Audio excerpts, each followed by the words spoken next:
Welcome back to Bright Designs. കഴിഞ്ഞ വീഡിയോയിൽ ഒരു ഫ്ലൈഡ് കുർത്തിയുടെ കട്ടിംഗ് കാണിച്ചിരുന്നു. ഇന്ന് അതിൻ്റെ സ്റ്റിച്ചിങ് പാർട്ടാണ് കാണിക്കുന്നത്. യോക്ക് പോർഷൻ ലൈനിങ് ഞാൻ കട്ട് ചെയ്ത് വെച്ചിട്ടുണ്ട്. ആദ്യം യോക്ക് പാർട്ടിൽ ലൈനിങ് അറ്റാച്ച് ചെയ്ത് സ്റ്റിച്ച് ചെയ്തെടുക്കണം. ഫ്രണ്ട് പോർഷനിൽ ആദ്യം ലൈനിങ് അറ്റാച്ച് ചെയ്തെടുക്കുകയാണ്. അതിനുശേഷം സ്റ്റിഫിലാണ് ഫ്രണ്ട് പോർഷൻ്റെ നെക്ക് ചെയ്യുന്നത്. ബാക്ക് പോർഷൻ്റെ നെക്ക് ലൈനിങ് വെച്ചിട്ട് ഞാൻ സ്റ്റിച്ച് ചെയ്തെടുക്കുന്നത്. അപ്പോൾ ഫ്രണ്ട് പോർഷൻ്റെ റോങ് സൈഡിൽ ഞാൻ ലൈനിങ് അറ്റാച്ച് ചെയ്തെടുക്കുകയാണ്.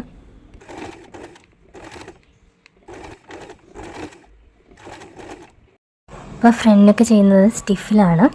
അപ്പോൾ ഞാൻ സ്റ്റിഫിൻ്റെ ഒരു പീസ് ഫോൾഡ് ചെയ്ത് വെച്ചേക്കുവാണ്. അപ്പോൾ നെക്കിൻ്റെ ലെങ്ത്തും വിഡ്ത്തും എല്ലാം മാർക്ക് ചെയ്ത് കൊടുക്കാം. നെക്കിൻ്റെ വിഡ്ത്ത് 3 ഇഞ്ചാണ് എടുത്തിരിക്കുന്നത്. അതുപോലെ തന്നെ ലെങ്ത്ത് എടുത്തിരിക്കുന്നത് 5.5 ഇഞ്ചാണ്. ഇനി ഷേപ്പ് ഡ്രോ ചെയ്ത് കൊടുക്കണം. കസ്റ്റമർ പറഞ്ഞ ഷേപ്പാണ് ഞാനിവിടെ ഡ്രോ ചെയ്ത് കൊടുക്കുന്നത്. കുറച്ച് ബെൻഡിങ് ഒക്കെ ഉള്ള ഷേപ്പായതുകൊണ്ട് കറക്റ്റായിട്ട് ആ ഷേപ്പ് കിട്ടണമെങ്കിൽ സ്റ്റിഫിൽ തന്നെ ചെയ്താലേ കിട്ടുള്ളൂ. അപ്പോൾ അതുകൊണ്ടാണ് ഞാൻ സ്റ്റിഫ് യൂസ് ചെയ്യുന്നത്. അപ്പോൾ ഇതാണ് പറഞ്ഞിരിക്കുന്ന ഷേപ്പ്. മുകളിൽ നിന്ന് ഇതുപോലെ ഒരു കർവ് ഷേപ്പ് വന്നിട്ട് പിന്നെ ഒരു ബെൻഡിങ് ആണ് വരുന്നത്. അതിനുശേഷം ഒരു റൗണ്ട് ഷേപ്പാണ് കൊടുത്തിരിക്കുന്നത്. ഇനി ഇതിന് ചുറ്റിനും കട്ട് ചെയ്തെടുക്കാനുള്ള ഒരു 1 ഇഞ്ച് ഗ്യാപ്പ് മാർക്ക് ചെയ്ത് കൊടുക്കാം. അപ്പോൾ ഞാൻ ഇതുപോലെ മാർക്ക് ചെയ്ത് കൊടുത്തിട്ടുണ്ട്. പിന്നെ ഔട്ട്ലൈൻ കട്ട് ചെയ്തെടുക്കാം. ഉൾവശത്തുകൂടി കട്ട് ചെയ്തെടുത്തു. ഇനി ആ 1 ഇഞ്ച് മാർക്ക് ചെയ്തതിൽ കൂടി കട്ട് ചെയ്തെടുക്കാം. അപ്പോൾ ഇതാണ് നെക്കിൻ്റെ ഷേപ്പ്. ഇനി നമുക്കിതിൻ്റെ മിനുസമുള്ള ഭാഗം ഒരു ക്ലോത്തിൽ അയൺ ചെയ്ത് പിടിപ്പിച്ചെടുക്കണം. ഇപ്പം ഞാൻ ഇതുപോലെ ക്ലോത്തിൽ അയൺ ചെയ്ത് പിടിപ്പിച്ചെടുത്തിട്ടുണ്ട്. ക്ലോത്തിൻ്റെ റോങ് സൈഡിലാണ് പിടിപ്പിച്ചിരിക്കുന്നത്. സെൻറ്ററിൽ ഇതുപോലെ ഒരു നോച്ച് മാർക്ക് കൊടുക്കണം. താഴെ ഭാഗത്തെ ക്ലോത്ത് സ്റ്റിഫിനോട് ചേർത്ത് വെച്ച് സ്റ്റിച്ച് ചെയ്തെടുത്തിട്ടുണ്ട്. പിന്നെ നമുക്കിത് മെയിൻ ക്ലോത്തിൻ്റെ യോക്ക് പോർഷൻ്റെ മുകളിലേക്ക് വെച്ച് കൊടുക്കണം. അപ്പോൾ ഇതാണ് മെയിൻ ക്ലോത്ത്. മെയിൻ ക്ലോത്തിൻ്റെ സെൻറ്ററിലും ഞാൻ ഇതുപോലെ ഒരു നോച്ച് മാർക്ക് ഇട്ട് കൊടുത്തിട്ടുണ്ട്.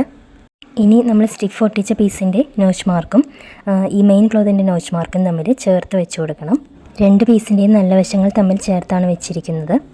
ഇനി ഷേപ്പിൻ്റെ അരികുവശത്ത് കൂടി സ്റ്റിഫിൽ കൊള്ളാതെ സ്റ്റിഫിന് അരികിൽ കൂടി സ്റ്റിച്ച് ചെയ്തെടുക്കണം. ചുറ്റിനും ഇതുപോലെ പിന്നിട്ട് കൊടുത്തിട്ടുണ്ട്. ഒരു 3-4 പിന്ന് എല്ലാ സൈഡ്സിലും ഒന്ന് കുത്തി കൊടുക്കണം. ഇനി ഞാനിത് സ്റ്റിച്ച് ചെയ്തെടുത്തിട്ട് കാണിക്കാം.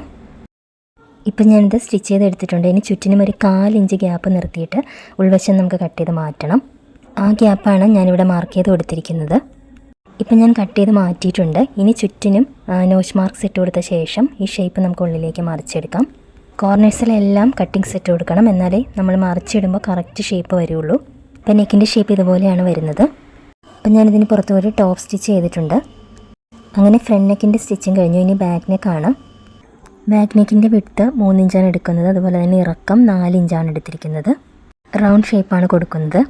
ലൈനിങ് ക്ലോത്ത് വെച്ചിട്ട് മറിച്ചാണ് ഞാൻ സ്റ്റിച്ച് ചെയ്യുന്നത്. സ്റ്റിച്ച് ചെയ്ത ശേഷം ഞാൻ ഇതുപോലെ റൗണ്ട് ഷേപ്പിൽ കട്ട് ചെയ്തെടുത്തിട്ടുണ്ട്. അപ്പോൾ ഇതുപോലെ കട്ടിങ് സെറ്റ് കൊടുത്ത ശേഷം മറിച്ചെടുക്കാം. റൗണ്ട് ഷേപ്പ് വന്നിട്ടുണ്ട്. ഇനി ഷോൾഡർ അറ്റാച്ച് ചെയ്യണം. ഷോൾഡർ ഇൻവിസിബിൾ ആയിട്ടാണ് ജോയിൻ ചെയ്യുന്നത്. ബാക്ക് പീസിൻ്റെ ലൈനിങ് പീസ് ഫ്രണ്ട് പീസിൻ്റെ മുകളിലേക്ക് എടുത്ത് വെച്ചിട്ട് 1/2 ഇഞ്ച് വീതിക്ക് ഇതുപോലെ സ്റ്റിച്ച് ചെയ്തെടുക്കുകയാണ്. ഇനി അടുത്തായിട്ട് സ്കേർട്ട് പോർഷൻ്റെ പാനൽസാണ് അറ്റാച്ച് ചെയ്യുന്നത്. പാനൽസ് ആദ്യം ജോയിൻ ചെയ്ത് തയ്ച്ചെടുക്കണം. ഒരു സ്ലാൻഡിങ് സൈഡും ഒരു സ്ട്രെയിറ്റ് സൈഡും തമ്മിലാണ് ജോയിൻ ചെയ്തെടുക്കുന്നത്. സെൻറ്ററിൽ ഒരു ഫോൾഡഡ് പീസാണ് വന്നിരുന്നത്. ആ പീസിൻ്റെ ഒരു സൈഡിലേക്കാണ് സൈഡിൽ വരുന്ന പീസിൻ്റെ സ്ട്രെയിറ്റ് സൈഡ് വെച്ചിട്ട് മുകളിൽ നിന്ന് താഴേക്ക് സ്റ്റിച്ച് ചെയ്തെടുക്കാം. 1/2 ഇഞ്ച് വീതിക്കാണ് സ്റ്റിച്ച് ചെയ്തെടുക്കുന്നത്. സ്കേർട്ടിൻ്റെ ഫ്രണ്ടിലെ 3 പീസസാണ് ഇപ്പോൾ ഞാൻ ജോയിൻ ചെയ്യുന്നത്. അത് ഇതുപോലെയാണ് പാനൽസ് അറ്റാച്ച് ചെയ്ത് കഴിയുമ്പോൾ വരുന്നത്. താഴെ ലെവൽ ചെയ്തിട്ട് വെട്ടിക്കളഞ്ഞ ശേഷം മടക്കി തയ്ച്ചെടുക്കേണ്ടി വരും. സ്കേർട്ടിന് ലൈനിങ് അറ്റാച്ച് ചെയ്യുന്നുണ്ട്. സ്കേർട്ട് പോർഷൻ്റെ അത്രയും വിഡ്ത്ത് ലൈനിങ് ക്ലോത്തിന് കിട്ടുകയില്ല. അപ്പോൾ ലൈനിങ് സെപ്പറേറ്റ് ആയിട്ടാണ് ജോയിൻ ചെയ്യുന്നത്.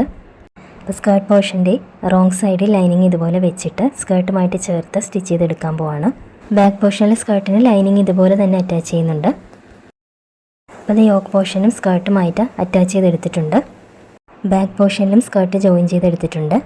ഇനി സ്ലീവാണ് അറ്റാച്ച് ചെയ്യേണ്ടത്. സ്ലീവ് നമ്മൾ നേരത്തെ കട്ട് ചെയ്ത് വെച്ചിരുന്നു. അപ്പോൾ സ്ലീവിന് ലൈനിങ് വേണ്ടാന്ന് പറഞ്ഞിട്ടുള്ളതുകൊണ്ട് സ്ലീവ് ഞാൻ അറ്റാച്ച് ചെയ്ത് എടുക്കാൻ പോവാണ്. അപ്പോൾ സ്ലീവിൻ്റെ ഫ്രണ്ട് പോർഷൻ ഇതുപോലെ കുഴിച്ച് കട്ട് ചെയ്തെടുത്തിട്ടുണ്ട്. അപ്പോൾ ഞാനിത് 2 സ്ലീവും അറ്റാച്ച് ചെയ്ത് എടുത്തു കഴിഞ്ഞു.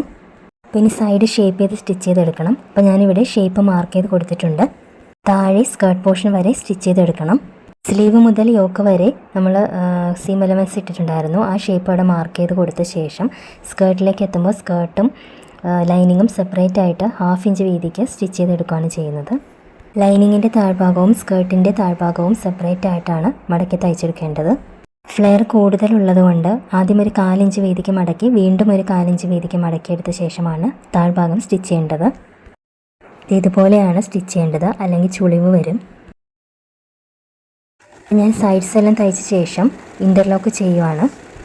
ജി ഫംഗ്ഷൻ മോഡിലിട്ടിട്ടാണ് ഞാനിപ്പോൾ ഇൻ്റർലോക്ക് ചെയ്യുന്നത്. ചുരിദാറൊക്കെ ഇൻ്റർലോക്ക് ചെയ്യുന്ന ഒരു വീഡിയോ ഞാൻ ഇതിന് മുമ്പ് ചെയ്തിട്ടുണ്ടായിരുന്നു. അപ്പോൾ അതേ കുർത്തി ഫുള്ളായിട്ട് സ്റ്റിച്ച് ചെയ്തെടുത്തിട്ടുണ്ട്. താഴെ ഇത്രയും ഫ്ലെയർ കിട്ടിയിട്ടുണ്ട്. ലൈനിങ്ങും മെയിൻ ക്ലോത്തും സെപ്പറേറ്റ് ആയിട്ടാണ് മടക്കി തയ്ച്ചിരിക്കുന്നത്. എൻ്റെ സൈസ് അല്ലാത്തതുകൊണ്ട് ഇത് ഇട്ട് കാണിക്കാൻ പറ്റുകയില്ല. അപ്പോൾ ഈ കുർത്തി നിങ്ങൾക്ക് ഇഷ്ടമായാൽ വീഡിയോ ഒന്ന് ലൈക്ക് ചെയ്യാനും കമൻറ്റ് ചെയ്യാനും ഷെയർ ചെയ്യാനും മറക്കരുത്. ചാനൽ ആദ്യമായിട്ട് കാണുന്നവരൊന്ന് സബ്സ്ക്രൈബ് ചെയ്യുക. പുതിയൊരു വീഡിയോയുമായിട്ട് വീണ്ടും കാണാം. Thank you for watching.